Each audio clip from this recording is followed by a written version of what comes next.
Mukjizat yang diturunkan Allah kepada para nabi dan rasul lainnya sudah tidak ada. Mukjizat kepada Nabi Isa, ya bisa membangunkan orang yang sudah mati, bisa menyembuhkan orang sakit, sekarang sudah tidak ada. Mukjizat Nabiullah Musa alaihissalam di tongkat yang kemudian bisa membelah Laut Merah juga sudah tidak ada. Sekarang ada sisa mukjizat satu-satunya yang luar biasa, di mana definisi mukjizat adalah sesuatu luar biasa yang diberikan Allah kepada para nabi dan para rasul, yang kemudian ada di tengah-tengah kita, yaitu Al-Quranul Karim. Disinilah kemudian Al-Quran menjadi sangat mulia di sisi kita dan harus kita posisikan dengan sebaik-baiknya. Bapak Ibu kaum muslimin dan muslimat yang dirahmati Allah Subhanahu wa taala. Sayangnya Allah Subhanahu wa taala kepada kita ibarat, kalau kita mau ibaratkan, kita misalkan seperti seorang dokter yang dihadapi atau didatangi seorang pasien. Pasien itu punya sakit, punya kelemahan, punya keluhan-keluhan kesehatan. Ya, kemudian dokter itu memberikan resep, catatan obat-obatan yang harus dia berikan, dia konsumsi, dia beli dan dia konsumsi untuk kebutuhan supaya orang itu sembuh. Nah, kemudian pasien itu menerima resep tersebut, tetapi ada banyak respon dan sikap dari pasien. Ada pasien yang menerima resep itu, kemudian hanya dibaca saja resepnya, tidak dia cari, tidak dia beli, apalagi dia konsumsi. Ada kemudian pasien lain yang kemudian dia beli, dia terima resepnya, dia beli, dia ada obat-obatan ada di depan dia, tapi dia tidak konsumsi secara yang dituntut dan diinginkan oleh dokter sejauh mana dia mengkonsumsi obat. Obat itu dikonsumsi misalnya ada yang sebelum makan, ada yang sesudah makan, ada yang sebelum tidur, ada yang sesudah tidur, atau ketika dirasakan suatu penyakit, maka kemudian dia bisa minum obat tersebut. Tetapi si pasien ini ada yang nggak mau, cuman melihat obatnya, cuman membaca resepnya aja, konsumsinya dia tidak jalankan.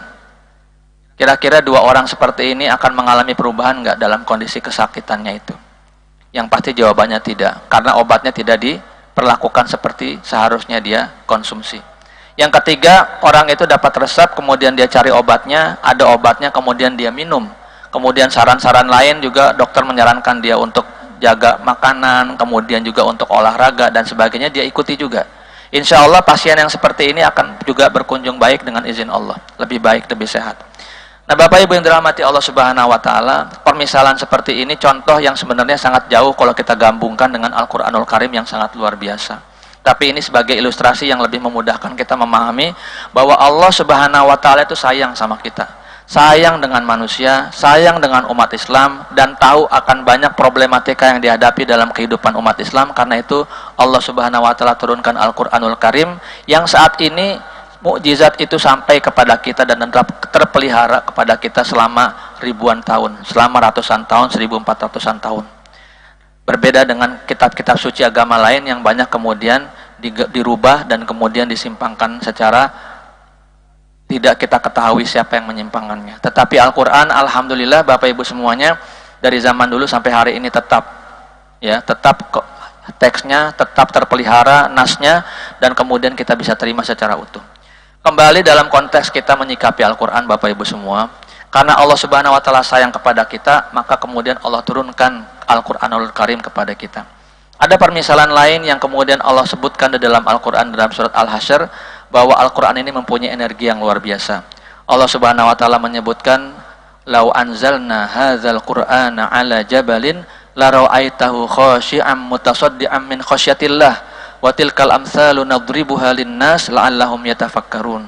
Kalau seandainya Al-Quran ini diturunkan kepada sebuah gunung yang besar, yang kokoh, yang megah, yang kuat seperti itu, niscaya gunung itu akan pecah karena takut kepada Allah Subhanahu wa taala.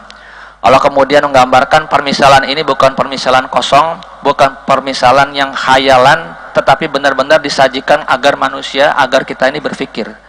Watilkal amsalu nadribuha lin-nasi la'allahum yatafakkarun. Permisalan seperti itu disampaikan oleh Allah Subhanahu wa taala kepada kita supaya kita berpikir.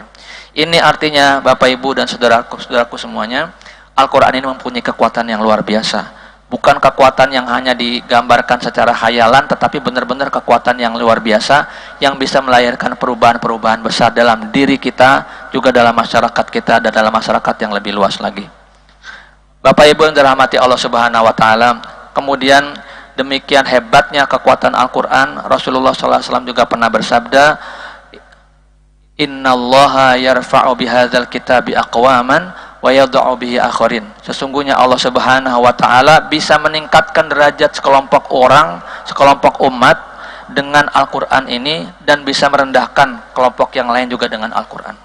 Artinya, ketika ada orang yang kemudian mengimani Al-Qur'an, kemudian berinteraksi dengan baik dengan Al-Qur'an, maka Allah Subhanahu wa taala akan angkat derajat orang itu, akan Allah angkat kaum tersebut, kelompok manusia tersebut lebih tinggi daripada orang-orang yang lain.